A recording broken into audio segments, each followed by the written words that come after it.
देश की सर्वोच्च न्यायालय ने अरविंद केजरीवाल को लेकर एक बहुत बड़ा फैसला सुनाया है और कोर्ट के भीतर क्या बहस हुई है आपको बताते हैं कि आखिर अरविंद केजरीवाल की जो मुश्किलें हैं वो कम से कम चुनाव तक तो कम होती नजर नहीं आ रही है।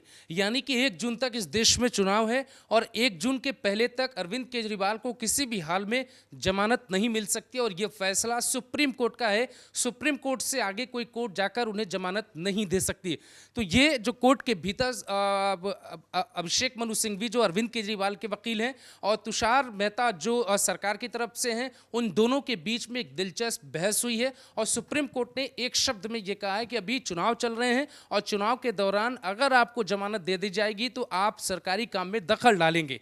ईडी की तरफ से भी यही टिप्पणी की गई कि अगर इनको अभी जमानत मिल जाएगी तो हालात इस तरीके के हैं कि कई जो कानून होते हैं, कानून काम के बीच आ रहे हैं जिसके कारण इन्हें रोक पाना मुश्किल होगा। तो अभिषेक मनु सिंघवी की तरफ से कोर्ट में यह कहा गया कि अगर आप आदेश दें तो ये किसी भी फाइल पे हस्ताक्षर नहीं करेंगे। इस पर ईडी की तरफ से तुषार मेहता ने कहा कि ऐसा बिल्कुल संभव नहीं हो सकता है। फिर अभिषेक मनु सिंघवी ने जज के सामने कहा कि अगर आप आदेश दें तो दो बातें उसमें शामिल करें। पहला ये कि अरविंद केजरीवाल किसी भी पेपर पे हस्ताक्षर नहीं करेंगे।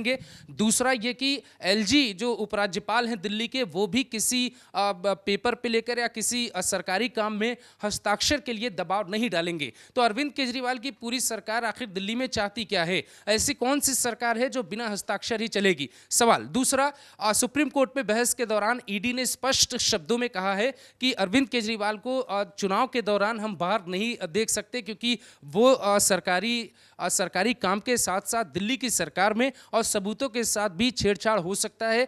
हमारी तरफ से ऐसे हालात में जमानत क्या या अग्रिम जमानत के हालात बनते दिखाई नहीं दे रहे हैं। तो अरविंद केजरीवाल को लेकर कोर्ट में जो हुआ है कोर्ट के भीतर, वो आपको हम पढ़कर बताते हैं कि कैसे क्या क्या कहा गया है। लंच के बाद जस्टिस खन्ना ने जो टिप्पणी की है वो ये कही है कि फिलहाल हम देखते हैं कि दलीलें खत्म होती हैं या नहीं।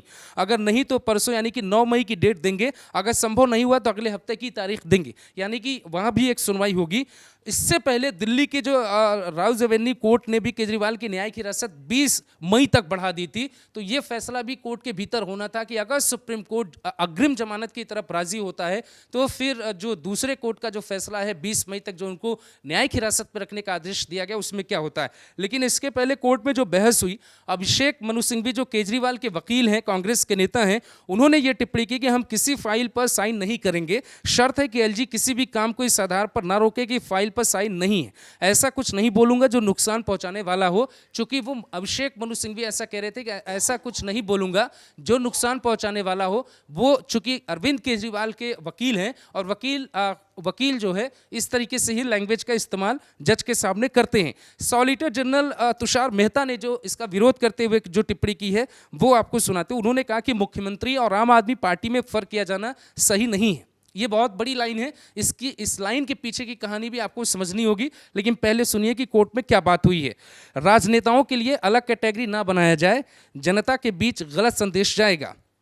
यानी कोर्ट में यह भी मसला आया, कहा गया ईडी की तरफ से और तुषार मेहता ने यह टिप्पणी की कि अगर अरविंद केजरीवाल को छोड़ा जाएगा तो क्या देश के उन बाकी नेताओं को भी छोड़ देना चाहिए जो अलग अलग भ्रष्टाचार के मामले में किसी न किसी जेल में बंद हैं। तो अरविंद केजरीवाल को लेकर जो खबरें चल रही हैं कि अरविंद केजरीवाल आएंगे, बाहर आएंगे, जमानत मिलेगी, वो सारी खबरें आज के बाद रुक जानी चाहिए। 9 तारीख को जो फैसला आने वाला है सुप्रीम कोर्ट का, उस फैसले में इसी बात पर दिल्ली के सीएम के वकील अभिषेक मनु सिंघवी कोर्ट को यह समझाने की कोशिश करेंगे कि कैसे सरकारें काम कर सकती हैं। लेकिन संविधान के कई अनुच्छेद में इस बात का जिक्र है कि बिना हस्ताक्षर के भी मुख्यमंत्री काम नहीं कर सकते। आपको याद होगा लोग ये दावा करते थे कि अरविंद केजरीवाल किसी भी विभाग अपने पास नहीं रखा उन्होंने, या फिर वो किसी भी विभाग पर हस्ताक्षर नहीं करते, उनको कोई फंसा नहीं सकता। लेकिन ईडी ने जो केस बनाया है पार्टी वर्सेस सरकार का ही बना दिया है और पार्टी के अध्यक्ष अरविंद केजरीवाल हैं, इसीलिए उनकी मुश्किलें कम नहीं हो सकती। तुषार मेहता ने भी इसी बात का जिक्र किया है कि आम आदमी पार्टी जो एक राजनीतिक दल है और अरविंद केजरीवाल जो संवैधानिक पद यानी कि मुख्यमंत्री की कुर्सी पर बैठे हैं, दोनों को अलग अलग करके नहीं देखा जा सकता। इससे जनता के बीच एक अलग संदेश जाएगा। साफ है कि 15 जून के बाद दिल्ली में राष्ट्रपति शासन लग सकता है और दिल्ली सरकार जो उस वक्त बर्खास्त हो जाएगी और सीधा जो कंट्रोल होगा वो राष्ट्रपति ही करेंगी, द्रौपदी मुर्मू।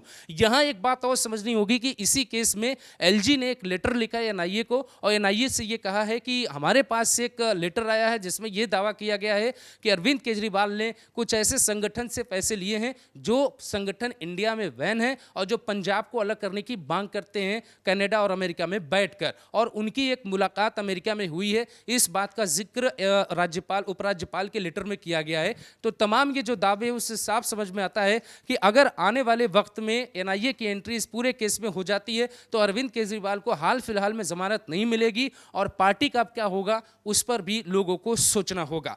फिलहाल आप कमेंट करके ये बताइए कि क्या सुप्रीम कोर्ट के फैसले के बाद भी अरविंद केजरीवाल के लिए कुछ बचता है, क्योंकि ये तो सिस्टम है और सिस्टम के हर हिस्से से केजरीवाल को यही सुनने को मिला है कि आपको जमानत नहीं दे सकते। ईडी ने उनको किंगपिन कहा था, यानी कि सरगना, भ्रष्टाचार के सरगना। सुप्रीम कोर्ट से लेकर कई जजों ने बहुत टिप्पणी की। आपको याद होगा दिल्ली हाई कोर्ट की जज ने जो टिप्पणी की थी कि अरविंद केजरीवाल को लेकर तमाम बातें कही थी कि आप इस तरीके से कैसे सरकार को चला रहे थे और हम आपको जमानत नहीं दे सकते। अब यही टिप्पणी सुप्रीम कोर्ट की तरफ से भी आई है कि आपको हम जमानत नहीं दे सकते हैं। बाकी आप अपनी राय कमेंट में जरूर रखिएगा।